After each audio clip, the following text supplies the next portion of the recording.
حضرت شیخ عبدالقادر جیلانی رحمۃ اللہ علیہ کے زمانہ طالب علمی کے دنوں کا بیان کرتے ہوئے حضرت شیخ ابو محمد عبداللہ جیزانی رحمۃ اللہ علیہ فرماتے ہیں کہ ایک مرتبہ آپ نے فرمایا کہ ایک روز میں ایک ویرانے میں بیٹھ کر پڑھنے میں مشغول تھا کہ فاقہ کشی کے باعث میری آنکھوں کے آگے بار بار اندھیرا چھا جاتا تھا۔ اچانک غیب سے ایک ندا سنائی دی، اے عبدالقادر، کب تک بھوک کی تکلیف برداشت کرے گا؟ اٹھ اور کسی سے جا کر قرض حاصل کر لے اور اپنی بھوک مٹا تاکہ دلجوئی سے علم حاصل کرے۔ یہ غیبی آواز سن کر میں نے کہا، یہاں پر تو کوئی میرا جاننے والا نہیں، اور ایک اجنبی کو کون قرض دیتا ہے؟ اس پر دوبارہ ندا سنائی دی، اے عبدالقادر، جو تجھے اس ویرانی میں پکار رہا ہے وہی تیرے قرض کو ادا کرے گا۔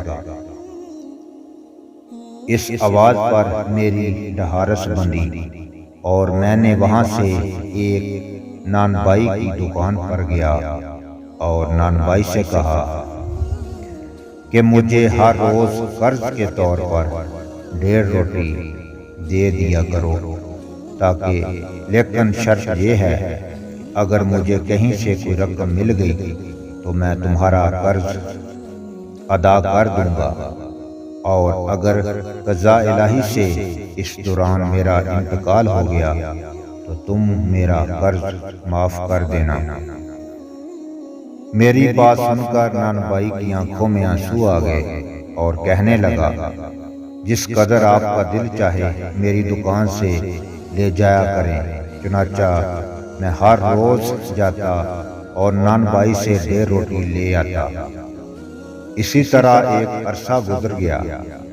ایک روز مجھ پر یہ خیال شدت سے غالب ہوا کہ عبدالقادر، تجھے اتنی مدت ہو گئی کہ قرض کی روٹی کھائے جا رہا ہے، لیکن قرض کی ادائیگی کا کوئی سامان نظر نہیں آتا۔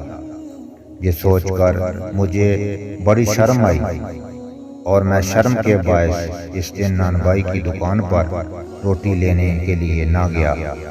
اگلے روز میں بیٹھا ہوا تھا کہ میرے کانوں میں وہی غیبی ندا آئی، اے عبدالقادر، تمہارا قرض کی ادائیگی کا ذمہ تو ہم نے لیا تھا، تمہیں اس معاملے میں پریشان ہونے کی اور سوچنے کی کیا ضرورت تھی؟ میں نے کہا، جب میں نان بائی کے سامنے جاتا ہوں تو مجھے شرم آتی ہے۔ میں نے فیصلہ کیا ہے اب قرض کی روٹی لینے کے لیے اس کے پاس نہیں جاؤں گا۔ غیب سے آواز آئی، عبدالقادر، قرض کی ادائیگی کرنے کی غرض سے تو تمہیں جانا ہی پڑے گا۔ میں نے حیرت سے پوچھا، قرض کی ادائیگی کیسے ہوگی؟ آواز آئی، عبدالقادر، ارض السماء، میں موجود ہوں، خزانوں کا مالک اللہ تعالیٰ ہے، اور تمہارے قرض کی ادائیگی بھی وہی کرے گا۔ تم فلاں مقام پر جاؤ اور وہاں پر جو کچھ تمہیں ملے اس سے نان بائی کا قرض ادا کر دینا۔ میں حیرانی کے عالم میں اس بیابانے تک پہنچا جہاں ہر طرف ویرانہ ہی ویرانہ تھا۔ میں نے دیکھا کہ وہاں زمین پر سونے کا ایک ٹکڑا پڑا ہوا ہے۔ میں نے آگے بڑھ کر اسے اٹھا لیا اور وہاں سے سیدھا نان بائی کے پاس آیا۔ سونے کا ٹکڑا نان بائی کو دیا تو وہ میری طرف محبت بھری نظروں سے دیکھتے ہوئے بولا، اس قدر جلدی کرنے کی کیا ضرورت تھی؟